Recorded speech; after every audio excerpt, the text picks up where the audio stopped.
আদর নাক টানতে টানতে বলল, সরি, আপনাকে বিরক্ত করা মোটেও ঠিক হয়নি। রাখলাম আমি। আরে শোনো। কোনো কথাই শুনল না আদর। দ্রুত কল কেটে ফোন ছুঁড়ে ফেলেছে বিছানার এক কোণে। উপর হয়ে শুয়ে পড়ল। নিজের উপর অত্যাধিক রাগ হচ্ছে।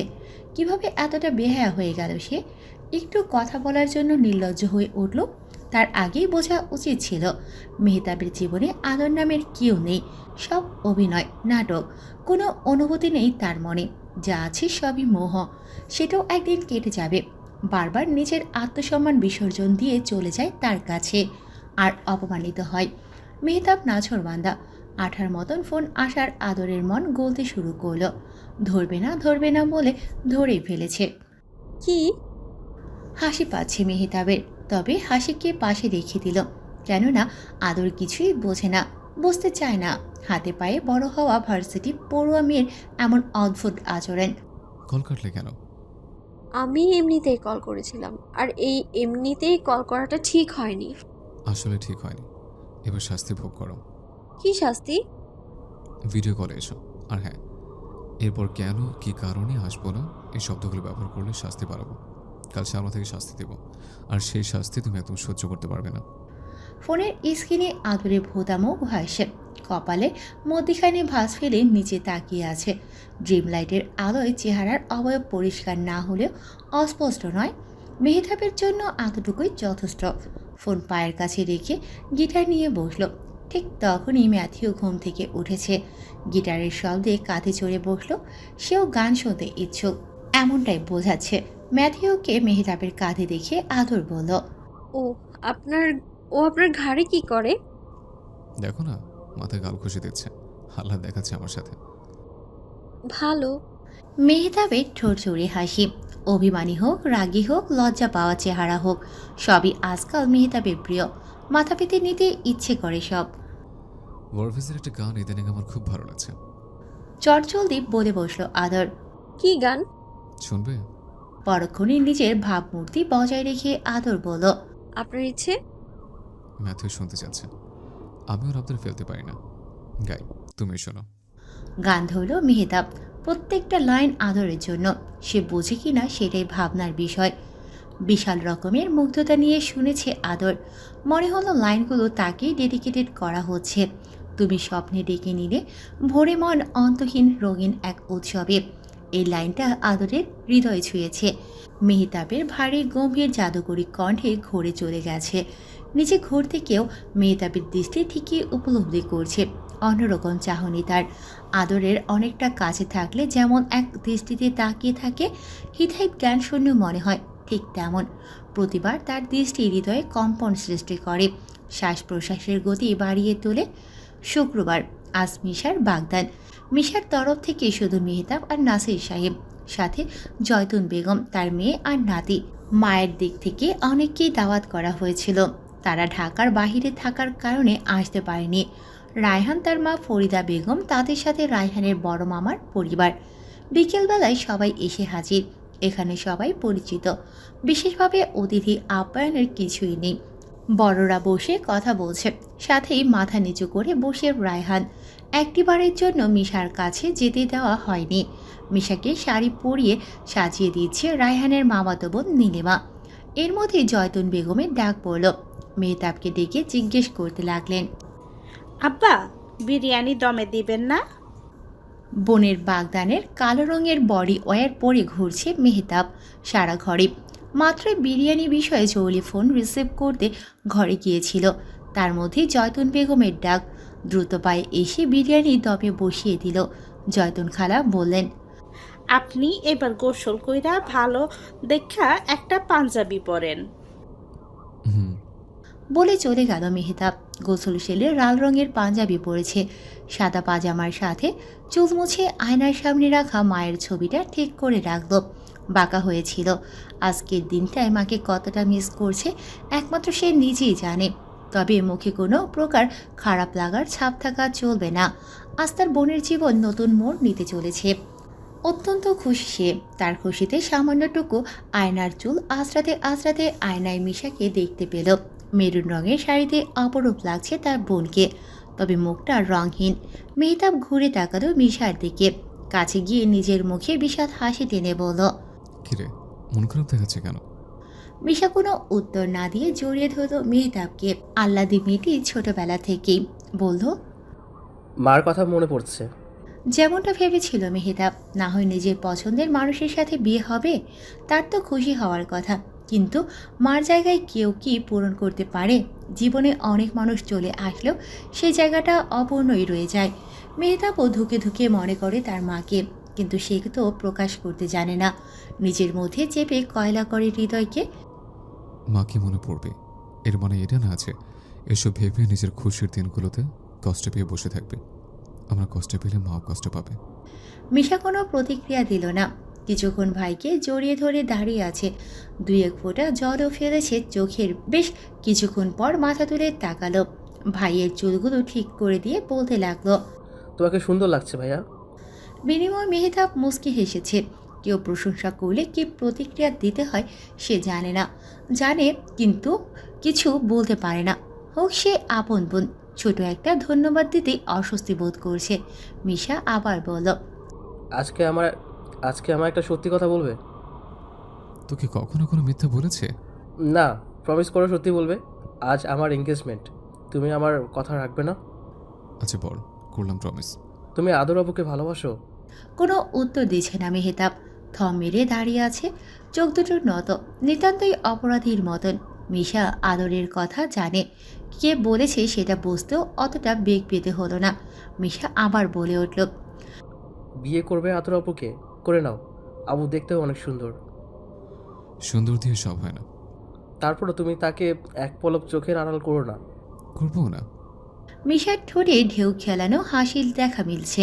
মুখে ভালোবাসে না বললেও ছোট্ট একটা কথায় বুঝিয়ে দিল তার অনুভূতির গভীরতা। এতটুকু শব্দই মিশার জন্য যথেষ্ট। মেয়ে বিয়ে দেবেন না? দিব। আমার কাছে একটা ভালো প্রস্তাব আছে। ছেলে বিরাট ব্যবসায়ী। আশরাফ মাহমুদ চায়ের কাপ টেবিলে রাখলেন। সামনে বসে আছেন যিনি, তার নাম দেওয়ান। এলাকার পরিচিত একজন ব্যক্তি, বিয়ে শাদির কাজ করেন। বাংলায় বলা হয় যাকে ঘটক। আশরাফ মাহমুদ সাবলীল ভঙ্গিতে বললেন, বিরাট নাকি মধ্যম পর্যায়ের ব্যবসায়ী সেটা ব্যাপার না, ব্যাপার হচ্ছে ছেলে কেমন, চরিত্র কেমন। চরিত্রও ভালো, এমনি এমনিই তো এত বড় ব্যবসা দাঁড় করায় নাই। আশরাফ মাহমুদ হাসলেন, বললেন, চরিত্রের সাথে ব্যবসার কি সম্পর্ক? দেওয়ান মিয়া বললেন, আপনারা বাবু শিক্ষিত মানুষজন, আপনাদের কথার ধাঁচ আমরা বুঝতে পারবো না, কিন্তু এই ছেলে হাতছাড়া করার মতন না। বহুত মেয়ের বাপ মা পাগল তার কাছে মেয়ে দেওয়ার জন্য। আশরাফ মাহমুদ বললেন। আমরা ভেবে আপনাকে জানাবো। চা নাস্তা সেরে উঠে দাঁড়ালো দেওয়ান মিয়া। যতটুকু বলার বলে যাচ্ছেন, যাওয়ার আগে বলে গেলেন দ্রুত জানাতে। উনি চলে যাওয়ার পরপরই জোহরা বেগম আসলেন। স্বামীর উদ্দেশ্যে বললেন, কি বলে উনি? বিয়ের প্রস্তাব এনেছে। জোহরা খাতুন দীর্ঘশ্বাস ছেড়ে বললেন, তোমার মেয়ে তো কিছুই বলে না, আর কত সময় নেবে? হ্যাঁ না কিছু তো একটা বলুক। আহা জোহরা, এত তাড়াহুড়ো কিসের? হতেই পারে আদর এখন বিয়ের জন্য প্রস্তুত না। আমি ওকে বিয়ে দিতে চাই এটা ঠিক, কিন্তু ও না চাইলে জোর করব না। আমার মেয়ে সুখে থাকা দিয়ে কথা। আমি ডক্টর মেহতাবের কথা বলছি। তোমার মাথা থেকে ডাক্তারের ভূত নামেনি? শোনো, ছেলেটা ভালো, তাছাড়াও আদরের অনেক যত্ন করে। আমি তো শিশু নয় বলো, আমার চোখে অনেক কিছুই পড়ে। আমি অনেক দিন দেখেছি আদরকে বাড়িতে নামিয়ে দিয়ে যেতে। কক্সবাজারে যাওয়ার দিনও ওকে নিয়ে যাওয়ার জন্য এসেছিল। কথাবার্তাও বেশ মার্জিত, পরিপাটি একটা ছেলে। তুমি আদরকে জিজ্ঞেস করো। জোহরা বেগম কিছুটা অস্বস্তির সাথে বললেন, মেয়েকে মেহতাবের বিষয়ে সরাসরি জিজ্ঞেস করবেন কিনা তো কি করবে? সেটা নিয়ে দ্বিধাবোধ করছেন। যদি তার ভাবনা ভুল হয়, সংকোচবোধে পড়ে গেলেন। অনেকটা ভেবেচিন্তে আশরাফ মাহমুদকে বললেন, সরাসরি জিজ্ঞেস করব? হাই ভোল্টেজের হাসি নিয়ে রায়হান সামনে দাঁড়িয়ে আছে, হাতে তার মিষ্টির বক্স। দেখেই মনে হচ্ছে বিশাল খুশি কিছু। তখনই রায়হান বলে উঠল, মিস আদর, এই নিন মিষ্টি খান। আদর জিজ্ঞাসা দৃষ্টিতে বলল, কিসের মিষ্টি স্যার? হাসিমুখ লজ্জায় পরিবর্তন হয়েছে। হুট করে চেহারার রং বদলাতে দেখে আশ্চর্য হলো আদর। তার চেয়ে বেশি হাসি পাচ্ছে। অদ্ভুত দেখাচ্ছে তাকে লজ্জা মাখা চেহারায়। নিজের হাসি চেপে ধরল আদর। মেহতাবের দিকে তাকিয়েছে। সে দিব্যি বসে তাদের কাণ্ড পরিদর্শন করছে, নিজের দাড়িতে নিজেই হাত বুলিয়ে যাচ্ছে।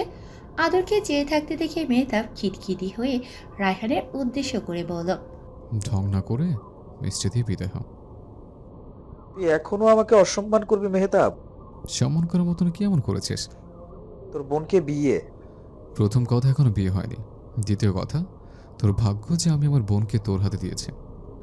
তাদের কথা শুনে বুঝতে কষ্ট হলো না আদরের। সবটা পরিষ্কার, রায়হান বিয়ে করেছে, তাও আবার মেহতাবের বোনকে। তারপরও শিওর হওয়ার জন্য তাদের মধ্যকার তর্কে বাম হাত ঢুকিয়ে দিল আদর। হুট করে খুব উৎসুকতার সাথে বলে উঠল, স্যার আপনি বিয়ে করছেন? রায়হান বলল, হ্যাঁ, কাকে? আপনার স্যারের বোনকে। আদরের মাথায় খেলে গেল কক্সবাজারের ঘটনা। রায়হান এসে বলেছিল তার জলপরি নাকি ভিনদেশে পাড়ি জমিয়েছে। চিন্তিত ভঙ্গিতে বলে ওঠে, আপনার জলপরি ভিন দেশে পাড়ি জমিয়েছে? এর মানে সে স্যারের বোন। এবার বুঝলাম আমি। মেহতাব এই বিষয়ে সম্পূর্ণ অজ্ঞ, কিছুই বুঝে উঠতে পারল না এই জলপরি আর ভিনদেশের গল্প। চোখে প্রশ্ন নিয়ে আদর আর রায়হানের দিকে চেয়ে রায়হান মিষ্টি আদরের সামনে রেখে চলে গেল। এখানে থাকলে মেহতাব 100টা প্রশ্ন করবে, আর রাগ ফ্রি তার সাথে। আদরের ঘাড়ে চাপিয়ে দিয়ে পালিয়েছে রায়হান। আদর মেহতাবের সামনে গিয়ে বলল, একটা কথা বলতাম, বললে আপনি রেগে যেতে পারেন, কিন্তু না বললে আমার পেটের ভাতও হজম হবে না। বলবো? বলে ফেলেন। আমার না রায়হান স্যারকে প্লে বয় মনে হতো। ভাবতাম ওনার হয়তো অনেকগুলো গার্লফ্রেন্ড আছে। আদরের কথায় বিষম খেল মেহতাব। আদরের আজে বাজে বলার স্বভাব আছে, বেশি কথা বলার স্বভাবটাও অনেক, কিন্তু সে যে এমন একটা কথা বলে বসবে কল্পনাতেও আসেনি তার। কি প্রতিক্রিয়া দেবে এই কথার বিপরীতে? চোখ বড় বড় করে চেয়ে আছে আদরের দিকে। আদরও অসহায় ভঙ্গিতে বলে উঠল, সরি, মানে মনে একটা কথা ছিল বলে ফেললাম। আমি আবার মনের ভাব প্রকাশ না করতে পারলে না অস্থির লাগে আমার। নিজেকে স্বাভাবিক রেখে মেহতাব প্রশ্ন করল, কেন? কেন আমার মনে হয়েছে তোমার? সেটা জানি না, কিন্তু মনে হতো। এখন মনে হয় না? সেদিন আমাকে বলেছিল তার নাকি একটা জলপরি আছে। তার চোখে কারোর জন্য অগাধ ভালোবাসা দেখতে পেয়েছিলাম। তখনই আমার ধারণা ভুল প্রমাণিত হয়। রায়হান চঞ্চল, পানচ্ছল, কিন্তু মানুষ হিসেবে ভালো। হুম। আর কি বললে? রায়হানের চোখে অগাধ ভালোবাসা দেখতে পেয়েছিলে কার জন্য? হুম। চোখের ভাষা বুঝো তুমি? মেহতাবের দৃষ্টিতে দৃষ্টি মেলাতে ব্যর্থ আদর। প্রশ্নটি তাকে কোন উদ্দেশ্যে বলা হয়েছে সেটাও সে জানে, তবে হৃদয় জিদ ধরেছে। কোনো চোখের ভাষা চলবে না, সরাসরি মুখ থেকে স্বীকারোক্তি চাই তার। আর চোখে মেহতাবের দিকে চেয়ে আদর বলল, বুঝি, কিন্তু সবারটা না। আর কিছু মানুষেরটা ইচ্ছে করে বুঝতে চাই না। স্মিত হেসে মেহতাব বলল, মর্গে নিয়ে ছেড়ে দেব, তখন মানুষের চোখ, কান, নাক সব ভাষায় বুঝবেন। এসব ভয় দেখানো চলবে না, বুঝলেন? আচ্ছা, চলো তাহলে। বলতে দেরি সাথে সাথে আদরের হাত চেপে টেনে নিতে শুরু করলো। আদর এক ঝাড়ি দিয়ে হাত ছাড়িয়েছে, ভয়ও পেয়েছে বটে। কম্পিত গলায় বলল, আপনি সব কথা সিরিয়াসলি কেন নেন? উফ। মাত্র ডিউটি শেষ করে বাড়ি ফিরল আদর। আজকাল কাজের প্রতি অনীহা নেই, পালে ডিউটি আওয়ার এর 1 থেকে 1.5 ঘন্টা আগে চলে আসে। ফিরে আসে মেহতাবের সাথে, হাসি খুশি চেহারা তার। আগেও হাসি খুশি ছিল, তবে এখন একটু বেশি প্রাণবন্ত লাগে তাকে। জোহরা বেগম আদরের হাতে পায়েসের বাটি ধরিয়ে দিয়ে বললেন, তুই কাউকে পছন্দ করিস? মাত্রই পায়েস মুখে তুলে নিচ্ছিল আদর, মায়ের কথায় হাত থেমে গেল। কথায় বলে কেউ মুখ থেকে খাবার কেড়ে নিয়ে গেছে। এখন পরিস্থিতি এমনটাই। মায়ের কথায় পায়েস মুখ পর্যন্ত এসেও খাওয়া হলো না। বল। কই আম্মু, কি যে বলো? নিজেকে স্বাভাবিক দেখাতে হাসি এড়িয়ে যাওয়ার ভঙ্গিতে আদর বলে উঠল, আবারও পায়েস খাওয়া শুরু করেছে। আর ডক্টর মেহতাব? ডক্টর মেহতাব নামটা শুনে পায়েসটা গলা থেকে নামলো না, গলায় আটকে গেছে। খুব খুব করে কেসে উঠল আদর। বিচলিত জোহরা বেগম পানির গ্লাস মেখে এগিয়ে দিয়ে পিঠে হাত বোলাতে শুরু করলেন। সাথে কি হলো জানতে চাওয়া তার অস্থির চিন্তিত কণ্ঠস্বর। পানি খেয়ে স্বস্তির নিঃশ্বাস ছাড়ছে আদর।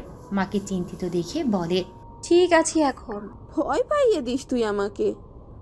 তো তুমি এমন প্রশ্নের উত্তর পালা বন্ধ করো, এটা বন্ধ করলেই তো পারো। তুই কিছু লুকোচ্ছিস? মা, কেন এত কথা বলো? তোর পছন্দ আছে কিনা আর সেটা ডক্টর মেহতাব কিনা সেটা বল আমাকে। আজ আমি উত্তর নিয়ে তবেই যাব। এত তাড়াতাড়ি কেন আমায় বিয়ে দেওয়ার? কথা ঘোরাবি না। আর বিয়ে দেওয়ার তারা নয়, আমি তো শুধু জানতে চাইছি। আদর, তুই তো কথা লুকাতি না আমাদের কাছে। কলেজে থাকতে যে ছেলেটাকে পছন্দ করতিস সেটাও এসে বলে দিয়েছিলিস। আদর আবেগপ্রবণ, চোখ পিটপিট করছে, সব সময়ের মতন ঠোঁট কামড়ে আছে, দৃষ্টি তার নিচে।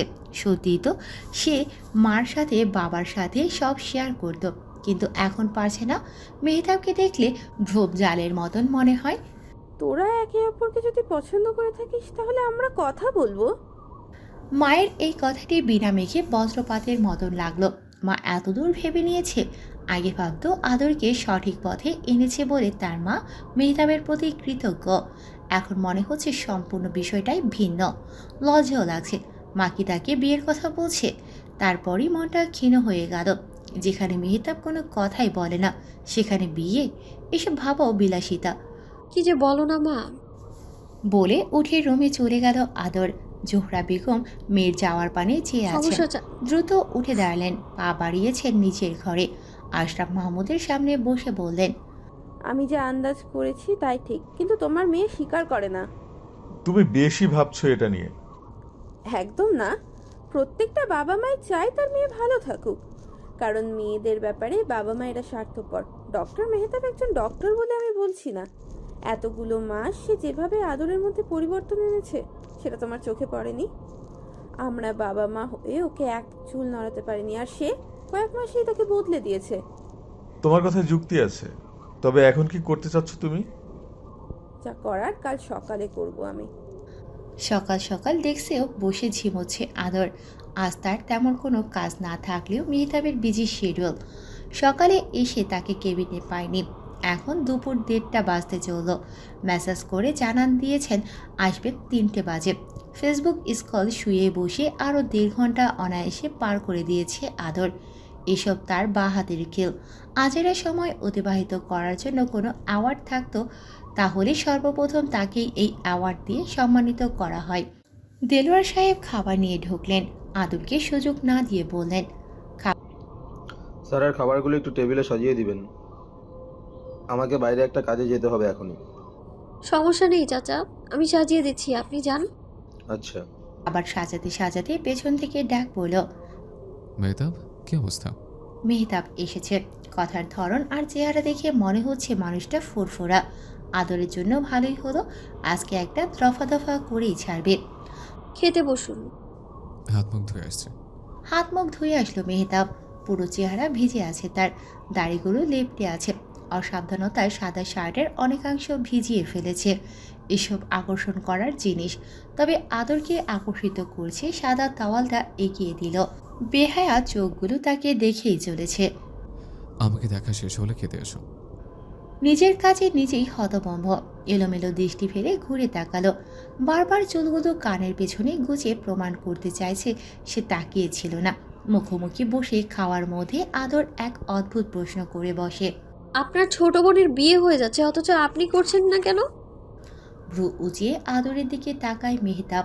সন্ধিহান দৃষ্টি তার। হুট করে প্রশ্ন করা মানে মাথায় কোনো খিচুড়ি পাকাচ্ছে। যেমন প্রশ্ন তেমন উত্তর। মেহতাব বলল, করবো তো, কবে? শীঘ্রই। কাকে করবেন?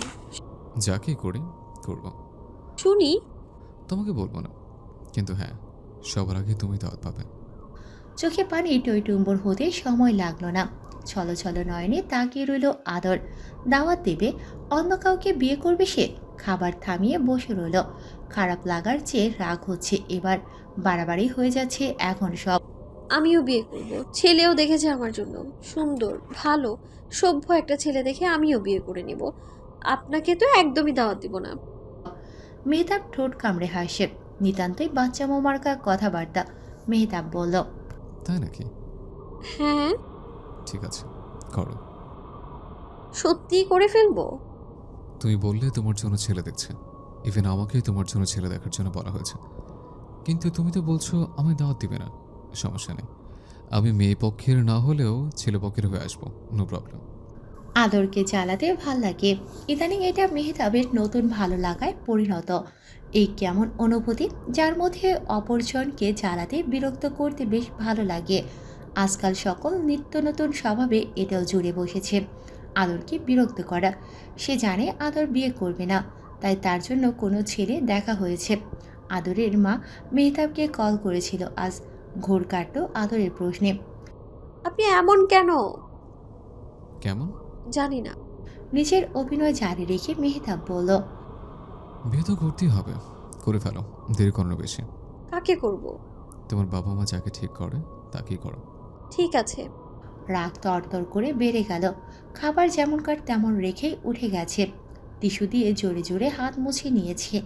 ব্যাগ হাতে নিয়ে নিঃশব্দে বেরিয়ে গেছে কেবিন থেকে। বেরোতেই ধাক্কা খায় রায়হানের সাথে। আদরকে কাঁদতে দেখে রায়হান দ্রুত প্রশ্ন করে ফেলল, কি হয়েছে মিস মেহতাব? আপনার ভাই? আপনার ভাই অনেক খারাপ, অনেক। কান্না জড়িত কণ্ঠে আদর বলল। এক মুহূর্ত সেখানে দাঁড়ায়নি, স্থান ত্যাগ করেছে। রায়হানের কাছে অভিযোগ করে দরজা ঠেলে ভেতরে ঢুকে রায়হান বলল, আদরকে রাগিয়ে দিয়েছিস তুই? কেঁদে চলে গেল কেন?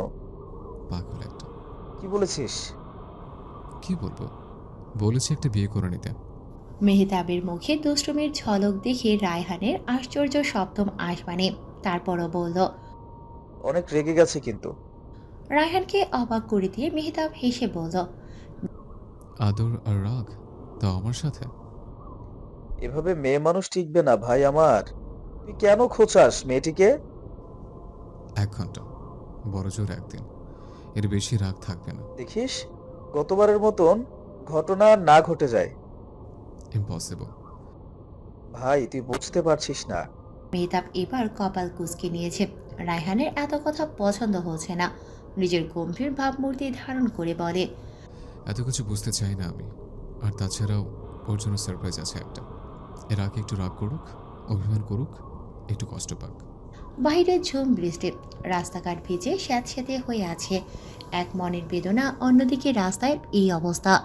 এবার বাড়ি যাবে কি করে? দরজায় দাঁড়িয়ে অপেক্ষা করছে, একটু থামলে বেরোবে। কিন্তু মন এখানে কিছুতেই থাকার জন্য সায় দিচ্ছে না। আকাশে যেমন মেঘ জমেছে ঠিক তেমনই তার মনে জমেছে অভিমান। এই অভিমান ভাঙবে না কিছুতেই না। বৃষ্টির অপেক্ষা করে বেরিয়ে পড়ল। ক্লিনিকের বাইরে বেরোতে মায়ের সাক্ষাৎ। আকস্মিক মাকে দেখে অবাক হলো আদর। ছাতা নিয়ে দাঁড়িয়ে আছে নিচে। দ্রুত সেও দৌড়ে গেল মায়ের কাছে। জোহরা বেগম মেয়েকে টেনে ছাতার ভেতরে এনেছেন। মা, তুমি এখানে? হঠাৎ এলে যে, শরীর ঠিক আছে? আরে হ্যাঁ, সব ঠিক আছে। মার্কেটে এসেছিলাম। চল এবার সিএনজি নিয়ে চলে যাই। মায়ের কথা বিশ্বাস হচ্ছে না আদরের। হুট করে এভাবে ক্লিনিকের বাইরে দাঁড়িয়ে থাকা মোটেও সুবিধাজনক নয়। কখনো তো আসেনি, আজ হঠাৎ। কি হলো? চল। সিএনজি দিয়ে বাড়ি ফিরলেও অনেকটা ভিজে গেছে মা মেয়ে দুজনেই। বাড়ি ফিরে ফ্রেশ হয়ে গরম গরম কফি নিয়ে বসে পড়ল আদর বারান্দায়। মুখটা বাংলার পাঁচের মতন করে রেখেছে। কফিও গরম, মেজাজটাও। তবে সামনের পরিবেশ বেশ সুন্দর। বাহিরে কাদামাটির জন্য বৃষ্টির উপর রাগ হলেও এখন বেশ উপভোগ করছে আদর। অত্যন্ত কোনো অসভ্য ডক্টরের অসভ্য কথাবার্তা শুনতে হচ্ছে না। কত বড় কথা বলে বসলো সে, একটুও হৃদয় কাঁপেনি। বললেই হলো বিয়ে করে নাও। জোহরা বেগম ইতিমধ্যে 2-1 বার এসে ঘুরে দেখে গেছে তাকে। আগে মেহতাবকে বুঝতে অসুবিধে হতো, এখন মার মতলবও ঠিক ঠেকছে না। ফোন হাতে নিয়ে বসে আছে, কোনো প্রকার ঘুমের লক্ষণ নেই চোখে। ফেসবুক থেকে কল লিস্ট বারবার এদিক ওদিক ছোটাছুটি করছে আদর। মনের মাঝে সুপ্ত ইচ্ছে, বাট ডক্টর মেহতাব কল দেবে। এতটা রাত হয়েছে, তার কি হুঁশ আছে? আদর একা বেরিয়ে গেছে ক্লিনিক থেকে। রাগ করেছে, কল পর্যন্ত করেনি। সময়ের মনে সময় যাচ্ছে। ঘড়ি জানান দিচ্ছে 12টা বেজে 30 মিনিট। হুট করে মেহতাবকে অনলাইনে দেখালো। আদরও নড়ে চড়ে উঠেছে। প্রস্তুতি নিচ্ছে নিজের মধ্যে। মেসেজ করলেই ইগনোর করবে, রিপ্লাই দেবে না। অপেক্ষায় চোখ বড় বড় করে চেয়ে আছে মোবাইলের দিকে। তাকে প্রচণ্ড রকমের হতাশ করে দিয়ে মেহতাব অফলাইনে চলে গেছে। কোনো মেসেজ দেয়নি, কোনো কলও নয়। এখন কি করবে? কাল ডিউটি নেই, সামনাসামনি রাগ দেখানোর উপায় পর্যন্ত নেই। ইদানিং চোখের পানিও সস্তা হয়ে গেছে, কিছু হলেই ঝরতে শুরু করে দেয়। এখনই ঠিক এই অবস্থা, চোখের মনি হাবুডুবু খাচ্ছে জলে। বিষাদ ভরা মন নিয়ে ঘুমানোর সিদ্ধান্ত নিয়েছে আদর। মাত্র 1 ঘন্টার ঘুমে ব্যাঘাত সৃষ্টি করেছে যান্ত্রিক ফোনটি। ধরফড়িয়ে উঠে বুঝতে পারল মেহতাবের সাথে বিয়ে হচ্ছে।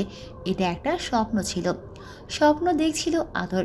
ফোনের দিকে না চেয়ে ভেবে নিয়েছে মেহতাব কল করেছে। সামান্য খুশি হলেও আননোন নাম্বার দেখে সেটাও উধাও হয়ে গেল। ফোনটা বেজেই চলেছে। আননোন নাম্বার দেখে ধরবে কি ধরবে না সেই চিন্তা করতে করতে ধরে ফেলল। হ্যালো। তোমার মতো নির্লজ্জ মেয়ে আমি দেখিনি কখনো। মেলি কণ্ঠ। হুট করে এমন কথায় চমকে উঠল আদর। এক্সকিউজ মি, কে আপনি? আমি কে? তুমি বলো তুমি কে?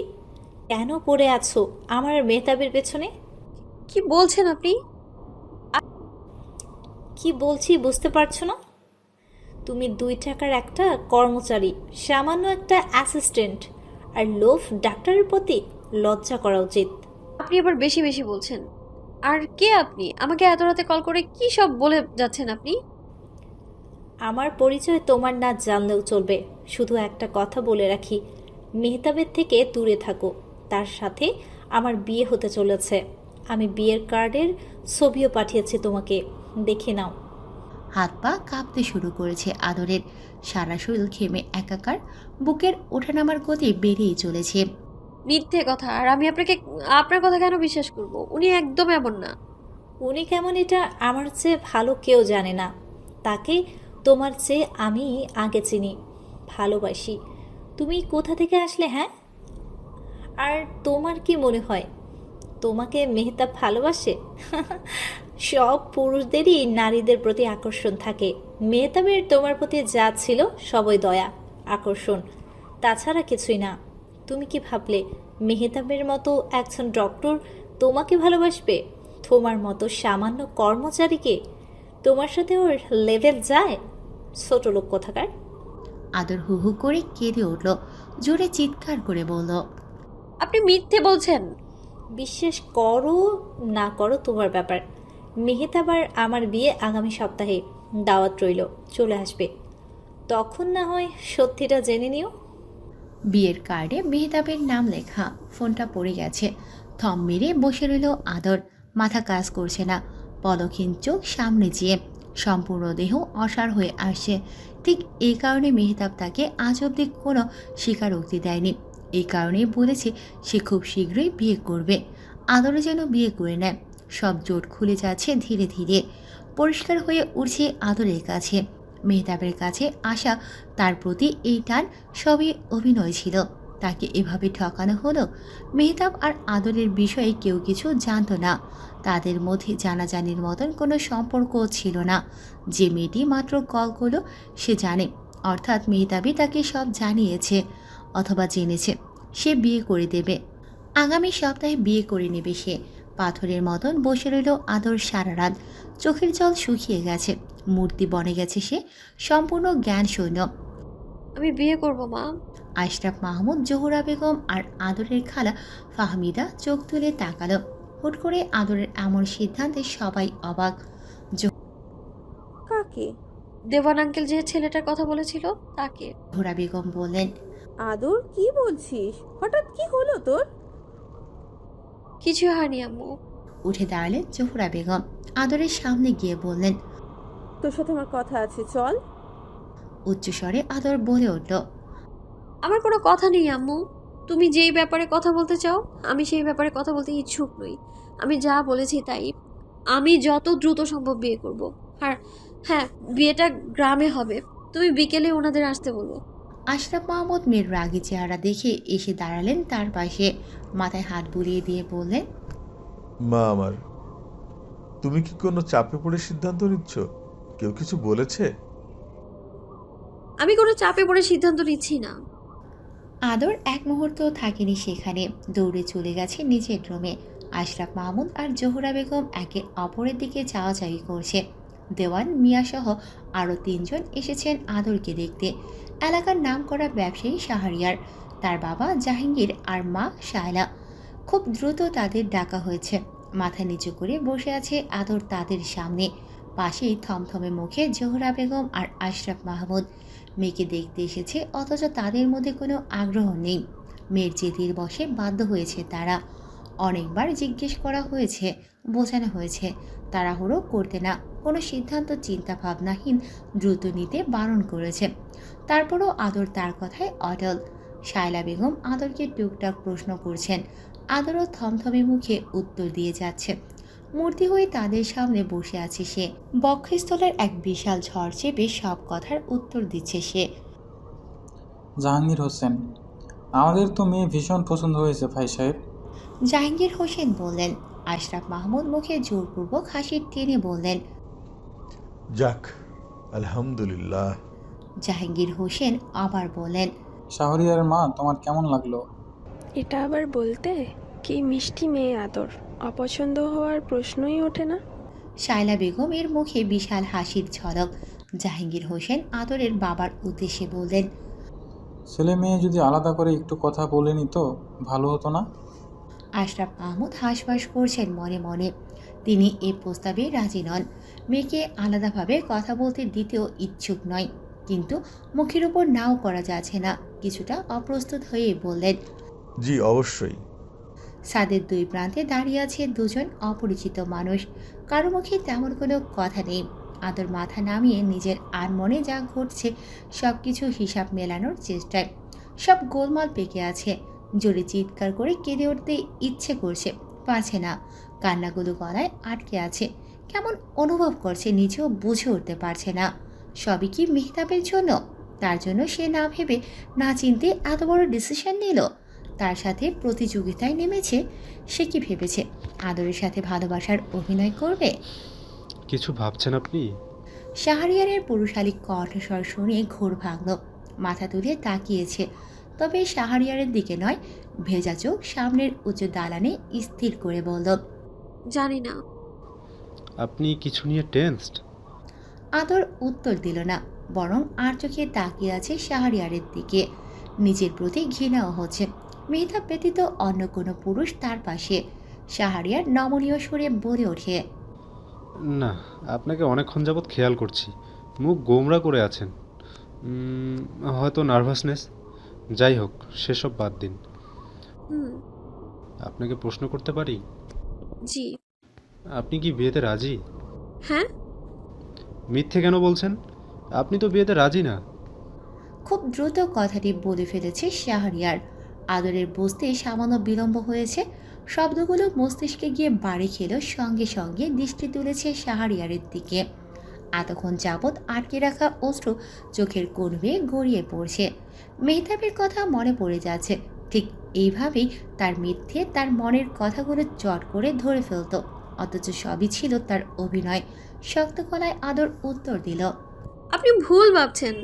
আমি এই বিয়েতে রাজি, আর যত দ্রুত সম্ভব আমি বিয়ে করতে চাচ্ছি। দ্রুত বলতে আমি বুঝিয়েছি 2-1 দিনের মধ্যে। আদর রাগ করতে পারে না, পাগল মেয়ে। একটু অভিমান করে শুধু। ঠিক ফিরে আসবে। সকল বিশ্বাসকে ধুলোয় মিশিয়ে দিয়ে 2 দিন পার হয়ে গেছে, আদরের কোনো খবর নেই। বেশি জ্বালিয়ে ফেলল মেয়েটাকে। 2 দিন হয়ে গেল, একটা মেসেজ দিল না, কান্নাও করল না।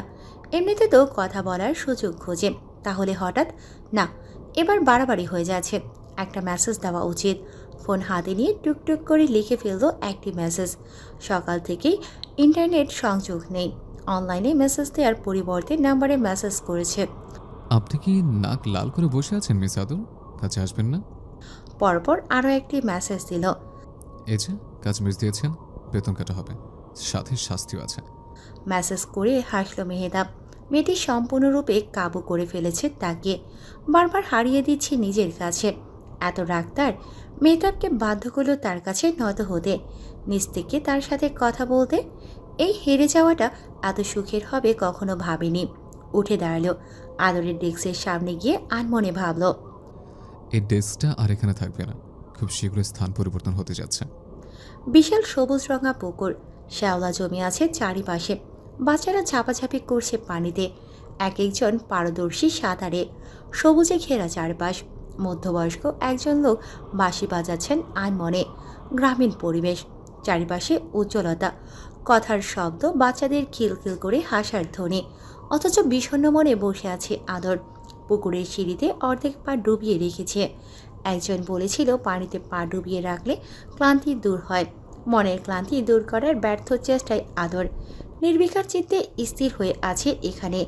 গত রাতে বাবা মা সহ এসেছে খালার বাড়িতে। এক প্রকার জোর করে তাদের এনেছে। আশরাফ মাহমুদ অনেকবার মেয়েকে বোঝানোর প্রয়াস করলেও কোনো কাজ হয়নি। এতটা জেদি তার মেয়ে ছিল না। তার পরিবর্তন সবার চোখে লেগেছে। অনেকটা চিন্তিত তার এই বিষয়ে। উঠে আসুন, এতক্ষণ পানিতে থাকলে ঠান্ডা লেগে যাবে। শাহরিয়ারের আওয়াজটা চিন্তায় ব্যাঘাত সৃষ্টি করেছে। জোরে নিঃশ্বাস টেনে নিজেকে স্বাভাবিক করল আদর। পা তুলে হাঁটা শুরু করেছে। শাহরিয়ার বলল, অদ্ভুত বিষয় না, আপনার আর আমার গ্রাম একটাই। আদর পা জোড়া থামিয়ে বলল, এটা আমার গ্রাম না, আমার খালার শ্বশুর বাড়ি। অপ্রস্তুত শাহরিয়ার স্বাভাবিক স্বরে বলে ওঠে। ও হ্যাঁ। শাহরিয়ারকে ফেলে রেখে দ্রুত পা চালিয়ে চলে গেল। বোকার মতন চেয়ে রইল শাহরিয়ার। তার খালার বাড়িটাও সম্পূর্ণ কাঠ আর টিনের তৈরি। নিজে শখ করে এত সুন্দর বাড়ি তৈরি করেছেন। আশেপাশে যেখানে দালান কোঠা তৈরি হয়ে গেছে সেখানে ফাহমিদা গ্রামীণ সৌন্দর্য ধরে রেখেছেন। মোট 8টি ঘর তার বাড়িতে। ঘরে বাহিরে সব পরিপাটি। নিজের রুমে ঢুকতেই মাকে দেখতে পায় আদর। আদরকে দেখে জোহরা বেগম বলে উঠলেন, আদর দেখ তো আমার ফোন দিয়ে কল যাচ্ছে না কেন? কল করছি বিজি দেখাচ্ছে শুধু। নেটওয়ার্ক নেই হয়তো। আরে না, দেখ না, এই নাম্বারটাতে একবারও কল যাচ্ছে না। ফোন তুলে আদরের সামনে ধরল। আদর খুব ভালো মতন নাম্বারটি দেখেছে। মার দিকে তাকিয়ে আবার নাম্বারে চোখ বোলাচ্ছে। পরিচিত নাম্বার, একদম অক্ষরে অক্ষরে মুখস্থ আদরের। কাল পর্যন্ত নাম্বারটি ডক্টর মেহতাব নামে সেভ ছিল। আজ আদরের হাতে দেওয়ার আগে আননোন নাম্বার দিয়ে সেভ করা। তাচ্ছিল্যের হাসি হাসল আদর, কেননা কাল নিজ হাতে এই নাম্বার ব্লক করেছে, এমনকি বাবা আর খালার নাম্বার থেকেও। তার মাকে আদর হাড়ে হাড়ে চেনে। আদরের অদ্ভুত ব্যবহার সহ্য করতে না পেরে মেহতাবকে কল দেবে জোহরা বেগম, সেটা খুব ভালো করে জানত আদর। আন্দাজ করেছিল। মেহতাবের নাম্বার ডিলিট করে আদর বলল, আম্মু এখানে নেটওয়ার্ক প্রবলেম, তাই কল যাচ্ছে না। বলে এড়িয়ে যেতে চাইলে জোহরা বেগম হাত টেনে ধরলেন। ব্যাকুল কণ্ঠে বললেন, মেহতাবের সাথে কিছু হয়েছে মা? আমি কিন্তু সব বুঝতে পারছি আদর। দেখ, ভুল সিদ্ধান্ত নিস না। কি হয়েছে আমাকে বল, আমি তো তোর মা, বল। তুই অনেক চিন্তিত, অনেক কষ্টে আছিস। আমি তোর চেহারা দেখেই বুঝতে পারছি মা। বল না কি হয়েছে।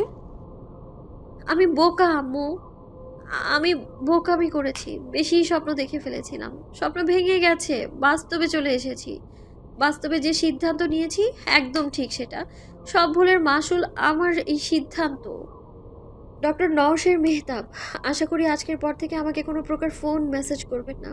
আমি আপনার জবটা আর করছি না, আর এটা আমার ফাইনাল ডিসিশন। অনেক হয়েছে, অনেক সহ্য করেছি। আপনার এই অভিনয় আর নিতে পারছি না আমি। কি সাবলীল অভিনয় করেন আপনি। গম্ভীর চেহারা আড়ালে একজন পাক্কা খেলোয়াড় আপনি। অনুভূতি নিয়ে খেলেছেন আমার, আর আপনি জয়ী এই খেলায়। জিতে গেছেন আপনি, আমি হেরেছি। শেষ করেন এবার মিথ্যে ঢং করা আমার সাথে। আপনার পথ আমার পথ আলাদা। আপনি বলেছিলেন না বিয়ে করে নিতে, সেটাই হচ্ছে। ভালো থাকবেন। বুকটা কেঁপে উঠল। এতক্ষণ অপেক্ষা করিয়ে মেসেজের রিপ্লাই দিয়েছে, তাও এতটা ভয়ানক। সামনে পেশেন্ট বসে হাত জোড়া থরথর করে কাঁপছে। ঝুঁকে বসলো অজানা এক ভয়। আদরের প্রত্যেকটা অক্ষরে কঠোরতা। সামনে বসা পেশেন্ট তাকিয়ে আছে তার দিকে। মেহতাব সেটা লক্ষ্য করলে দ্রুত ফোন রেখে দীর্ঘশ্বাস নেয় আড়ালে। বিশ্রী মন ও মস্তিষ্কে ভর করেছে, তারপরও কর্মরত। মনে মনে প্রবল ইচ্ছে আজ যেন পেশেন্টদের দ্রুত চেক আপ করে বিদায় করা যায়। সব পেশেন্ট দেখা শেষ। অস্থির চিত্তে ফোন হাতে নিয়েছে। ফেসবুকে ঢুকতেই দেখলো আদরের আইডি অফ, বাকি ব্লক করেছে। অস্থিরতার মাত্রা বেড়ে গেল। এক হাত টেবিলে ঠেকিয়ে কল করেছে আদরের নাম্বারে। ফোন ধরেছে আদর। আদর, আদর পাগল হয়ে গেছ? কিছু মেসেজ করছো আমাকে? হ্যাঁ, আমি আপনার সাথে কথা বলতে ইচ্ছুক নই ডক্টর মেহতাব, আর আপনিও হয়তো হবেন না ইচ্ছুক। এর চেয়ে ভালো কল কেটে নিজের জীবনের গুরুত্বপূর্ণ কাজে মনোযোগ দিন। আমাকে নিয়ে গেম খেলেছেন, ঠিক আছে, আমি বোকা ছিলাম। আর কারো সাথে এমন করবেন না। কেউ হয়তো সত্যিই আপনাকে মন থেকে ভালোবাসে। আপনার পদবী, নাম, ডাক, লেভেলের কাছে আমার সমস্ত অনুভূতি হেরে গেছে। আমি কোনোদিনও ফিরবো না, কথাটা মাথায় রাখবেন। আদর কি হচ্ছে তোমার আমাকে বলো, এমন করে কথা কেন বলছো? আর ফিরে আসবে না মানে পাগল হয়ে গেছো? বললাম তো আপনাকে আমি কিছুই বলতে ইচ্ছুক নই। রাখছি, ভালো থাকবেন। আদর, ওয়েট, আমার কথা শোনো প্লিজ। কোনো কথাই কাজ হলো না। মেহতাব এতটা হাইপার হয়ে গেছে, কি থেকে কি বলবে কোনো কিছু বুঝতে পারছে না। কেন এমন করছে আদর, কোনো কিছুতেই জানে না সে। হঠাৎ এমন করার অর্থ কি হতে পারে? আদরের এই হুট করে পরিবর্তন রূপ ভয়ঙ্কর মনে হচ্ছে। সব কিছু প্যাস লেগে যাচ্ছে মাথায়। দুষ্টুমির ছলে নিয়ে করতে বলায় এত অভিমান, এত রাগ, ছেড়েই চলে গেল। আবার বলছে বিয়ে করে নেবে। শরীরে কোনো প্রকার শক্তিও পাচ্ছে না। ধপ করে বসে পড়ল চেয়ারে। আবারও ফোন করলো আদরের নাম্বারে। ফোন বন্ধ। বারবার কল করে বন্ধ বলছে। মুঠোফোন শক্ত করে চেপে ধরল পুনরায়। বন্ধ নাম্বারে মেসেজ করেছে। অবশ্যই মোবাইল অন করলে দেখবে, সেই আশায় লিখল, প্লিজ ফোনটা ধরো। কি হয়েছে আমি জানতে চাই। কেন এত বড় সিদ্ধান্ত নিলে আমাকে বলো। যদি সঠিক কারণ হয় আমি তোমাকে বাধা দিব না। আধ ঘন্টায় কোনো জবাব আসেনি মেসেজের। নিজেই বিড়বিড় করতে লাগলো, আমি কিভাবে বাঁচবো, কিভাবে বাঁচবো? অনেক বড় একটা ফাইজলামি করে ফেলি না আদর? আমি কোনো ফাজলামো করিনি, বরং এতদিন নিজের জীবন নিয়ে এতদিন যেই ফাজলামোর মধ্যে বেঁচেছিলাম সেটাকে শুধরে নিয়েছি। রোহিত, শান্তা আর রবি আদর কল করেছে তাদের। মেহতাবকে ব্লক করে তাদের কল দিয়েছে। আদর বিয়ে করছে, সবাইকে না জানিয়ে হুট করে, এমনকি তার বন্ধুদের পর্যন্ত জানায়নি। গ্রামে এসে জানিয়েছে। হতভম্ব সকলে। রাগও হচ্ছে আদরের প্রতি। রোহিত চেঁচিয়ে বলল, তোরে বিয়ে করতে দিব না। আমরা সবাই জানি তুই ডক্টর মেহতাবকে ভালোবাসিস, আর যদি বিয়ে করিস আজ থেকে আমাদের বন্ধুত্ব শেষ। তার ছেলের হাসি হেসে বলল, ভালোবাসা? এই জেনারেশনে ভালোবাসা একটা অভিনয় মাত্র। আমি কাউকেই ভালোবাসি না, আর কোনোদিন বাসবও না। রবি বলল, এইভাবে বলিস না প্লিজ। কি হয়েছে আমাদের অ্যাটলিস্ট খুলে বল। নিজের মধ্যে চেপে রেখে সমাধান পাবি? কোনো সমাধান নেই, আর আমি সমাধান চাইও না। শান্তা এখানে চুপচাপ আছে। রোহিত বলে উঠল, শান্তা, এদেরকে কিছু বল, কি সব বলছে? শান্তা আদরের দিকে চেয়ে বলল, ও আমাদের বন্ধু ভাবে না, নিজের সিদ্ধান্ত নিজে নিয়ে নিল। আমাদের বলার প্রয়োজন বোধ করেনি। কোন অধিকারে ওকে প্রশ্ন করব আমরা? গাড়ি চলছে, গতি অনেক বেশি। মাথা ঠিকঠাক কাজ করছে না। সব কাজ ফেলে দ্রুত বের হয়েছে মেহতাব। উদ্দেশ্য আদরদের বাড়ি। গাড়ি উল্টোপাল্টা পার্ক করে নেমে দৌড়ে গেছে গেটের কাছে। গেট খুলে ঢুকতে চাইলে বাধা হলো দারোয়ান। কই যান? হয়রান মেহতাব জোরে জোরে শ্বাস টেনে বলল, আদর, আদরদের বাসায়। ওনারা তো বাড়িতে নাই। আরেক দফা চমকে উঠল মেহতাব। উৎকণ্ঠা হয়ে জিজ্ঞেস করল, বাড়িতে নেই মানে? কোথায় গিয়েছে? আপনি কে? আমি ওনাদের পরিচিত। একটু বলবেন কোথায় গিয়েছে ওনারা প্লিজ, আমার জানা দরকার। ওনারা গ্রামে গেছে 2 দিন আগে। গ্রামে? কোন গ্রামে? নাম জানেন? না, নাম তো জানি না। কবে আসবে? এটা জানি না ভাই, এটাও জানি না ভাই। যাওয়ার আগে স্যার বইলা গেছেন বাড়ি দেখা রাখতে, ফিরবে কবে ঠিক নাই। আদর আপনার বিয়ের জন্য গ্রামে গেছে। আদরের বিয়ে কথাটি কর্ণকুহরে প্রবেশ করতেই চোখ বুঝে নিল মেহতাব। কি করবে? সব পথ বন্ধ করে রেখেছে আদর। কি ভুল করেছে মেহতাব? একটু জ্বালাতন করত। এই রাগিয়ে দেওয়ার আড়ালে ভালোবাসা বুঝলো না। কিসের অভিনয়ের কথা বলল সে? কে অভিনয় করেছে? সামান্য এক স্বীকারোক্তির ছুতোয় চলে গেল ছেড়ে। হঠাৎ মনে পড়ল আদরের মার কথা। দ্রুত ফোন হাতে নিয়ে কল করেছে তাকে। এখানেও ভাগ্য সহায় হয়নি। ব্যস্ত বলছে ফোন। এক মুহূর্তে 10 বারের উপর কল করেছে। বারবার ব্যস্ত, অর্থাৎ নাম্বার ব্লক। কি থেকে কি করবে কিছুই বুঝতে পারল না মেহতাব। পুরো মাথাটা হ্যাং হয়ে আছে। আদর না হয় বোকা, কিন্তু ওর মা সেদিন কল করে যে কথা বলল মেহতাবের সাথে। সেদিন রাতে আদরের মা কল করেছিল মেহতাবকে আদর আর তার ব্যাপারে কথা বলতে। মেহতাব কল ধরেই বলেন, আসসালামু আলাইকুম, কেমন আছেন? ওয়ালাইকুম আসসালাম, আলহামদুলিল্লাহ ভালো আছেন। আপনি? আমিও ভালো আছি। স্যার ঠিক আছেন? ওনার শরীর কেমন? সবাই ঠিক আছে, আদর ব্যতীত। আদর ব্যতীত অর্থাৎ আদর ঠিক নেই শুনে সামান্য ঘাবড়ে ওঠে মেহতাব। একটু আগেই তো ডিউটি শেষ করে বাড়ি গেল। অল্প সময়ে আবার কি হলো মেয়েটার? বিচলিত কণ্ঠে বলল, কি হয়েছে আদরের? ও ঠিক আছে? আমি আসবো? শান্ত হন, আমি সেটা বোঝাইনি। আমি আসলে আপনার সাথে কিছু কথা বলতে চাই। জি, অবশ্যই। আপনি কিছু মনে করবেন না তো? আমি একজন মা হয়ে আপনাকে কিছু প্রশ্ন করব। আপনি বলুন, আমি কিছু মনে করব না। জোহরা বেগম বলতে গিয়ে থেমে গেলেন। অনেকটা অস্বস্তি বোধ করছেন। কিভাবে বলবেন, সঠিক শব্দ চয়ন করতে পারছেন না। এভাবে মেয়ের ব্যাপারে জিজ্ঞেস করা ঠিক হবে? মেহতাব ব্যাপারটা বুঝতে পেরে আশ্বাস দিয়ে বলল, আন্টি নির্দ্বিধায় বলে ফেলুন, বিশ্বাস রাখুন, আমি আপনার কোনো কথার ভুল অর্থ বের করব না। জোহরা বেগম প্রথম মেহতাবের মুখে আন্টি ডাকতে শুনল। এমনিতে যতবার দেখা হয়েছে ম্যাম বলে ডেকেছে। জোহরা বেগম বললেন, আপনি আমার মেয়ে আদরকে পছন্দ করেন? মানে বিয়ে করতে চান? চাই। এক শব্দে উত্তর দিয়ে দিল মেহতাব। জোহরা বেগম যেমনটা আশা করেছিলেন তেমনটাই উত্তর পেয়েছেন, ঠিক তার মন মতন। মেহতাবকে প্রথম থেকে তার ভীষণ পছন্দ। তার চেয়ে ভালো ছেলে হয়তো মেয়ের জন্য পাবেন না। মেয়ের সুখের জন্য অনেকটা লজ্জা ত্যাগ করে মেহতাবকে কল করেছেন। কিন্তু আমার কিছুদিন সময় লাগবে। মাত্র বোনের এঙ্গেজমেন্ট করিয়েছে, একটু এলোমেলো সব, বেশি না, অল্প কয়েকদিন। একটু গুছাই সব। বাবা, তোমার সময় লাগলে তুমি নাও, আমার কোনো সমস্যা নেই। আমি তো শুধু আমার মেয়ের ভালো চাই, বলো। ও ছাড়া আছেই বাকি আমাদের এই দুনিয়ায়। ওকে একটা শক্ত হাতে তুলে দিয়ে শান্তি পাবো আমরা। আর আমার কেন জানি মনে হয় ওই শক্ত হাতটা তোমারই। ভরসা রাখতে পারেন আমার উপর, নিরাশ করবো না। অতীতের ভাবনা থেকে ফিরে এলো মেহতাব। কপালের নীল রং ফুটে উঠেছে কপালে, চোখ জল করছে। ফোনটা শক্ত হাতে চেপে ছুঁড়ে ফেলল জমিনে। টুকরো টুকরো হয়ে গেছে সম্পূর্ণ যন্ত্রটি। পেছনে দারোয়ান তাকে দেখছে দাঁড়িয়ে, ভাবছে প্রশ্ন করবে কি করবে না। ভেবেচিন্তে এগিয়ে গেল। মেহতাবের রাগে রক্তচক্ষু, ভয়ে আর সামনে গেল না সে। ফিরে এলো নিজ জায়গায়।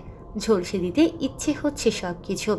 ফোনের পড়ে থাকার অংশাবশেষ দেখে হুঁশ ফিরল মেহতাবের।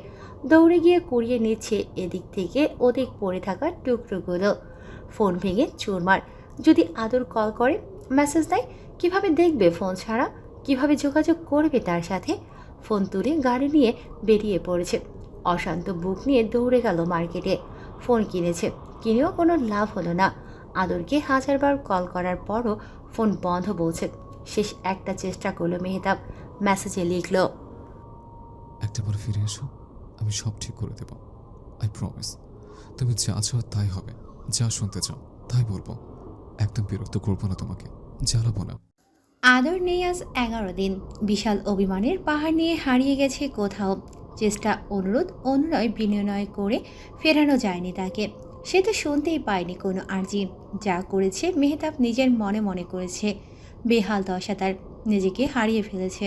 হুট করে ফেলে রেখে চলে যাওয়ার সঠিক কারণটা জানতে পায়নি। নিজেকে অপরাধী ভাববে তারও উপায় নেই। তার দোষটা কি অভিনয় করেছে সে? কোনো প্রশ্নের উত্তর না দিয়ে এভাবে চোরাবালিতে ফেলে রেখে গেল কেন? এত বড় শাস্তি দিত, দোষটা ধরিয়ে যেত, সারা জীবন না হয় নিজের অপরাধের ভার বহন করে চলে যেত। দোষারোপ করতে করতে শেষ করে দিত নিজেকে। আজ সব কিছুই ধোঁয়াশা। কি অপরাধে শাস্তি দেওয়া হলো? একাকী রাস্তায় বসে আছে মেহতাব, নিজেও জানে না কোথায় আছে। ফুটপাতে বসে গাড়িদের চলতে দেখছে। আজ নিজের স্বভাবের পরিবর্তে কাজ করছে। প্রত্যেকটা মেয়ের চেহারার পানে চেয়ে খুঁজছে। এর মধ্যে যদি কোনো একজন আদর হয়। মোবাইল ফোনটা শব্দ করে বেজে উঠল। প্রতিবার ফোনের শব্দে মনে একটা আশা জাগে, পর মুহূর্তে ভেঙে চুরমার হয়ে যায়। আজও হলো। রায়হান কল করেছে। ঘড়িতে 1টা বাজে। মিশা আর নাসির সাহেবকে এয়ারপোর্টে দিয়ে এক অপরিচিত রাস্তায় বসে কিছুক্ষণ চেয়ে ফোন রিসিভ করলো। রায়হান চিন্তিত ভঙ্গিতে জিজ্ঞেস করলো, কই তুই ভাই? জানি না। জানি না মানে? পাগল হয়ে গেছিস? খুব ঠান্ডা কণ্ঠে মেহতাব উত্তর দিল, হ্যাঁ, পাগল হয়ে গেছে। দেখ, বসে সমস্যার সমাধান করা যাবে। আমাকে বল, কোথায় আছিস? আমি আসছি। আমি সত্যিই জানি না আমি কোথায়। আমরা আদরকে খুঁজতে যাব, চল। দরকার পড়লে সারা বাংলাদেশ খুঁজবো। তুই বল কোথায় আছিস? মেহতাব আশপাশ তাকিয়ে দেখলো ভালো করে। দূরে এয়ারপোর্ট দেখা যাচ্ছে। মাথা নামিয়ে বলল, থাক, আসতেছি। মিশা আর নাসির সাহেব ফ্লাইটে উঠে যাওয়ার সাথে সাথে মেহতাব গায়েব হয়ে যায়। রায়হান পুরো এয়ারপোর্ট খুঁজে তাকে পায়নি। পাগলের মতন খুঁজেছে চারিপাশে। মিনিট 10 মধ্যে এসে হাজির রায়হান। মেহতাবকে টেনে ধরল, ঝাঁঝালো স্বরে বলে উঠল, বাড়ি চল। চল না রায়হান, আদরকে খুঁজে আনি। আমি ওকে বলবো আমি ওকে ছাড়া ভালো নেই। হ্যাঁ, কালকে যাব আমরা। আগে আমাদের জানতে হবে যে আদর কেন চলে গেল, তারপর সে কোথায় আছে সেটাও জানতে হবে। এরপর খুঁজতে গেলে আমাদের জন্য ইজি হবে। চল। সত্যি যাবি তো? তোর জন্য সব করব, সব। এবার আমার কথা শোন, আমার সাথে বাড়ি চল। মাটিতে পা গুটিয়ে আছে মেহতাব, মাথাটা খাটে আলাদা, চোখ ক্ষুদায় বন্ধ করে আছে। বারবার ভাসে আদরের মায়াভরা চেহারা। দম বন্ধ হয়ে যাবে, নিঃশ্বাস নিতে অসুবিধে হচ্ছে। কিছু খুঁজে পেলি রায়হান? আদরের একটা ফ্রেন্ডকে পেয়েছি, নাম শান্তা। ফেসবুকে ফ্রেন্ড রিকোয়েস্ট পাঠিয়েছি, দেখি। যা করার দ্রুত কর। তুই রিল্যাক্স থাক। মেহতাবকে মিথ্যে বলে সামনে নিল, অথচ শান্তার সাথে বিগত আধ ঘন্টা যাবৎ কথা হচ্ছে। সে জানিয়েছে আদর বিয়ে করে ফেলেছে। কাকে কবে কিছুই সে জানে না, কোন গ্রামে আছে সেটাও জানে না। তাদের সাথে সম্পূর্ণ যোগাযোগ বন্ধ আদরের। ফোন, ফেসবুক, হোয়াটসঅ্যাপ সব কিছু বন্ধ। বাবা মার নাম্বার পর্যন্ত বন্ধ করে রেখেছে। সাহসে কোলাচ্ছে না মেহতাবকে এসব কথা জানানোর। ভেঙে যাবে সে। রায়হানের কথার প্রতিক্রিয়া দিল অনেক সময় পর। লাফ দিয়ে উঠেছে, পাগলের মতন চুল টেনে ধরেছে নিজের, চিৎকার করে বলল, আমি থাকতে পারছি না, আমার এখন আছে আদরকে, এখন। রায়হান ল্যাপটপ বন্ধ করে মেহতাবের সামনে এসে বলল, পাবি, টেনশন নিস না। রায়হানের বাহু ঝাঁকিয়ে বলল, কোথায় পাবো বল? কই পাবো আদরকে? ও তো নিরুদ্দেশ হয়ে গেছে, কোনোভাবেই তো পাচ্ছি না ওকে, কোনো রাস্তা নেই খোঁজার। আরও একবার মেহতাবের চোখের পানি দেখতে পেল রায়হান। অনেক দিন পর, অনেক বছর পর। চোখজোড়া লাল হয়ে গেছে তার। কতটা দুর্বলতা থাকলে মেহতাব কাঁদতে পারে সেই ব্যাপারে রায়হান জানে। আদরের মা বলেছিল আমাকে, আমি অনেক আশ্বাস দিয়েছিলাম আমি আদরকে বিয়ে করব। আমার একটা সময় প্রয়োজন। আমাকে একটা জ্বালিয়ে বিরক্ত করে ওকে বিয়ের কথা বলে সারপ্রাইজ দিতে চেয়েছিলাম। এর মধ্যে কি হয়ে গেল? কেন বলিসনি ওকে? বলে দিতি। আমি বারবার বলেছি মেহতাব, বেশি সময় নিস না। টেবিলে রাখা ফুলদানি ভেঙে ফেলল চোখের পলকে। বিছানার চাদর টেনে তুলে ফেলল। দেয়ালে ঘুষি দিয়ে রক্তাক্ত করল নিজের হাত। রায়হান তার পিছু, শক্তির সাথে পেরে উঠছে না। বড্ড ভয়ঙ্কর অশান্ত মেহতাব, তছনছ করে দিচ্ছে সব কিছু। সম্পূর্ণ ঘর এলোমেলো, তাণ্ডব চালাচ্ছে ঘরের প্রতিটা জিনিসে। পাগলের মতন ড্রেসিং টেবিলে সব কিছু এলোমেলো করে থেমে গেল। নিজের মায়ের ছবি দেখে আটকে গিয়েছে। সব আমার দোষ, আমি খারাপ। আমি অনেক অপেক্ষা করেছি ওকে, বারবার জানতে চেয়েছে আমার মনের কথা, আমি বলিনি। আমার ভয় আমাকে আটকে রেখেছিল। আজ সে ভয়টা সত্যি হয়ে গেল। আদর আমাকে ছেড়ে চলে গেছে, হারিয়ে গেছে আমার জীবন থেকে। রায়হানের সামনে গিয়ে বলল, জানিস, ও বলেছিল ও বিয়ে করে ফেলছে। ও যদি সত্যি বিয়ে করে ফেলে, আমি কি করব? কি করে বাঁচব? আমি যতই শক্ত দেখাই, আমি অতটা শক্ত না রায়হান। আদরকে এনে দে, ওকে বল ও যা চায় তাই হবে। আমি একদম জ্বালাবো না ওকে, অনেক সুখে রাখবো, মাথা নত করে রাখবো সবসময় সামনে। প্লিজ রায়হান। রাত বেড়েছে, মেহতাবের পাগলামির মাত্রা বেড়েই চলেছে। বারবার একটা কথা বলে যাচ্ছে, আদরকে চাই। রক্তাক্ত হাত ব্যান্ডেজ পর্যন্ত করতে দেয়নি। রায়হানের ভয়ের মাত্রা বাড়ল। নিচে থেকে জয়তুন বেগমের নাতি জাহিরকে ডেকে আনলো। দুজন মিলে জোর করে তাকে স্বাভাবিক করার চেষ্টায়, তবে ব্যর্থ। জহির বলল, জহির ভাইজান, ওনারে ঘুমের ইঞ্জেকশন দেন, আপনারা তো ডাক্তার। জহিরের কথা ভেবে দেখল রায়হান, ঘুমের ইঞ্জেকশন দেওয়া ঠিক হবে। এই মুহূর্তে মেহতাবকে শান্ত করা সবচেয়ে বেশি প্রয়োজন, না হয় নিজের অনেক বড় ক্ষতি করে ফেলবে। জহিরকে কোনো মতে রেখে দৌড় লাগালো। প্রেসক্রিপশন নেই, ফার্মেসিতে ডক্টরের প্রেসক্রাইব ছাড়া ইঞ্জেকশন দিবে না। জহিরের কাছে না দেওয়ার সম্ভাবনাই বেশি। দ্রুত পায়ে দৌড় লাগালো। যত কম সময়ে পেরেছে ফিরে এসেছে। মেহতাবকে ভুলিয়ে ফুসলিয়ে ইঞ্জেকশন পুশ করে দিল। মিনিট 10 নিস্তেজ হয়ে পড়েছে মেহতাব, ঘুমের কোলে ঢলে পড়ল। তারপরও মুখ অনবরত আদরের নাম জপছে। উঠোনে বসে একা চাঁদ দেখছে আদর। আশপাশটা একদম চুপচাপ।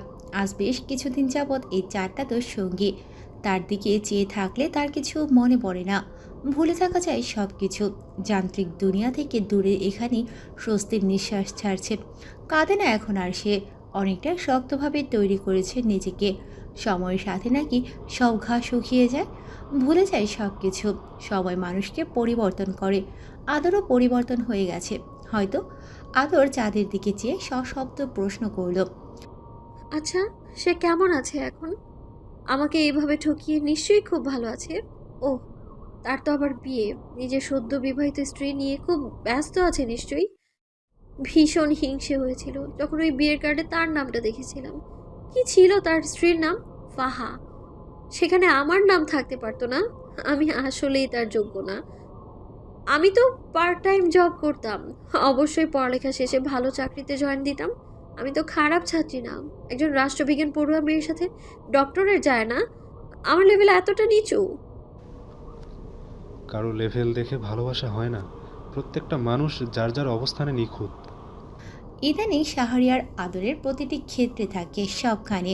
অনেক বিরক্ত হয় আদর, কিন্তু মুখ ফুটে বলতে চায় না। অন্য একটা পুরুষ এই কথাটি আত্মা কাঁপিয়ে তোলে। মেহতাবের নাম রক্ত কণিকার মতন দৌড়াতে থাকে সারা দেহে। বিরক্ত করার জন্য দুঃখিত, কিন্তু আপনার বান্ধবী বারবার কল করে যাচ্ছে আপনার নাম্বারে। একবার কথা বলে নেন। হয়তো জানতে চায় সমস্ত ঘটনা।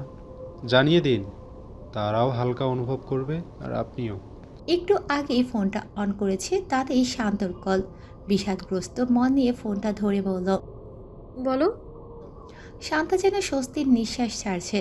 আদরকে ফোনে পেয়ে চট করে বলে উঠল, আদর, বিয়েটা কি করে ফেলেছিস? হ্যাঁ। মিথ্যা বলছিস তাই না? আদর একটু থেমে বলল, না, সত্যি। তুই আমাকে বলবি কেন চলে গেলি এভাবে? ডক্টর মেহতাবের সাথে কিছু হয়েছে? এই নামটা দ্বিতীয়বার যেন না শুনি, আর দ্বিতীয়বার শুনলে সুযোগও নেই কোনো, কারণ আমি ফোনটা কেটে এখনই বন্ধ করে দিব। দোহাই লাগে তোর, বল না কি হয়েছিল। আদর চিৎকার করে উঠল, নিজের মধ্যে চাপাতে পারল না, বলল, ঠকিয়েছে আমায়। আমাকে ফাঁদে ফেলে অন্য আরেকজনকে বিয়ে করে নিয়েছে। আমি কেন বসে থাকবো? আমি কি ফেল না? সবটা খুলে বল। নিজের মধ্যে চেপে রাখতে পারেনি আদর, নিজেকে হালকা করার সিদ্ধান্ত নিল। সবটা খুলে বলল শান্তাকে। বলতে গিয়ে অজরে অশ্রু ঝরিয়েছে। শান্তা সবটা শুনে বলল, কিন্তু আমাকে তার ভাই মেসেজ করেছে ফেসবুকে, ডক্টর মেহতাব নাকি তোকে হন্য হয়ে খুঁজছে। আর তুই বিশ্বাস করে ফেললি? না বিশ্বাস করার মতন কিছু আছে? আমার সাথে এতদিন সাবলীল অভিনয় করে গেছে, আমি ধরতেই পারিনি। তোকে তো জাস্ট মেসেজ করেছে। উনি যে বিয়ে করেছেন তার প্রমাণ আমার কাছে আছে। তোকে বিয়ের কার্ডে ছবি দিচ্ছি, দেখে নে। আর আমাকে কল করিস না, আমি একা থাকতে চাই, প্লিজ। ডক্টর মেহতাব আছেন? দেলোয়ার সাহেবের মন মেজাজ ভালো নেই, কেননা মেহতাব উদ্ভট ব্যবহার করছে। ভীষণ চিন্তিত তাকে নিয়ে। বিগত দিনগুলো মেহতাবকে যেই অবস্থায় দেখেছেন তার চিন্তা করা স্বাভাবিক। সামনে দাঁড়ানো মেয়েটির দিকে চেয়ে বলল, আচ্ছা, সিরিয়াল দিন, 15 মিনিট পর পেশেন্ট দেখা শুরু করবে। শান্তা বলল, আমি পেশেন্ট না, আমি এই ডাক্তারের সাথে দেখা করতে এসেছি, আর্জেন্ট দরকার। অ্যাপয়েন্টমেন্ট নিয়েছেন? জি না। তাহলে দেখা করা সম্ভব না। আমার ওনার সাথে দেখা করাটা জরুরি আঙ্কেল, বোঝার চেষ্টা করুন। দেলোয়ার সাহেব সোজাসুজি বলে দিলেন। দুঃখিত। ঠিক তখনই কেবিন থেকে রায়হান বেরোলো। শান্তাকে দেখার সাথে সাথে চিনে ফেলেছে। আদরের ব্যাপারে তার সাথে কথা বলার সুবাদেই তার ছবি দেখা। আপনি? জি, ডক্টর মেহতাবের সাথে দেখা করতে এসেছি। আসুন, ভেতরে আসুন। তিনজন বসে আছে। রায়হান পাশে বসে আছে। মেহতাব নিঃশব্দে বসে আছে শান্তার সামনে, চোখ নামিয়ে। একজন বিধ্বস্ত পুরুষের সামনে বসে আছে যেন শান্তা। চেহারা দেখে মনে হচ্ছে সুস্থ নেই। মায়া হলো, তারপরও তার বন্ধুর প্রতি করা অন্যায়ের উত্তর চাইবে। কেন করলেন এমন? আদরের কি দোষ ছিল? রায়হান ভ্রু কুঁচকে বলল, কি করেছে? আপনি জানেন না কি করেছেন? জেনে শুনে সাধু সাজছেন কেন? অভিনয় করে ধোকা দিয়ে ভালো সেজা হচ্ছে। রায়হান খানিকটা রেগে বলল, আপনি এভাবে কথা বলতে পারেন না। আর আপনারা চাইছে তাই করতে পারেন? নিজে তো বিয়ে করে নিয়েছেন, এখন আবার পাগল প্রেমিকের ভং ধরেছেন কেন? চোখ তুলে তাকালো মেহতাব, বিস্মিত চোখে চেয়ে আছে। রায়হানকে থামিয়ে মুখ খুলল মেহতাব। বিয়ে? কার বিয়ে? শান্তা তাচ্ছিল্যের হাসি হেসে বলল, নিজে বিয়ে করে ফেলেছেন ডাক্তার, আর নিজেই জানেন না, হাস্যকর ব্যাপার। শক্ত গলায় বলে উঠল মেহতাব। মিস, আমি কোনো বিয়ে টিয়ে করিনি, করেছে আপনার বান্ধবী, আমাকে ছেড়ে চলে গেছে, কোনো দোষ ছাড়া আমাকে শাস্তি দিচ্ছে। আমার অবস্থা দেখেছেন? আমি এমন ছিলাম না, আজ একমাত্র আদরের কারণে আমি এমন। শান্তা ফোন অন করে সাথে সাথে কার্ডের ছবিটা দেখালো মেহতাবকে আর প্রশ্নবিদ্ধ করল, এটাও মিথ্যে? এমনকি আপনি আদরকে বলেও ছিলেন খুব শীঘ্রই বিয়ে করবেন। কাকে করবেন সেটা বলেননি। আদরকে বলেছেন বাবা মার পছন্দে বিয়ে করে নিতে। আপনার কথা আর এই বিয়ের কার্ড মিলে যাচ্ছে না। আর কোনো এক্সকিউজ আছে আপনার কাছে? ছো মেরে নিয়ে নিল মোবাইলটা, চোখ গেড়ে দেখেছে নিজের কার্ডটা।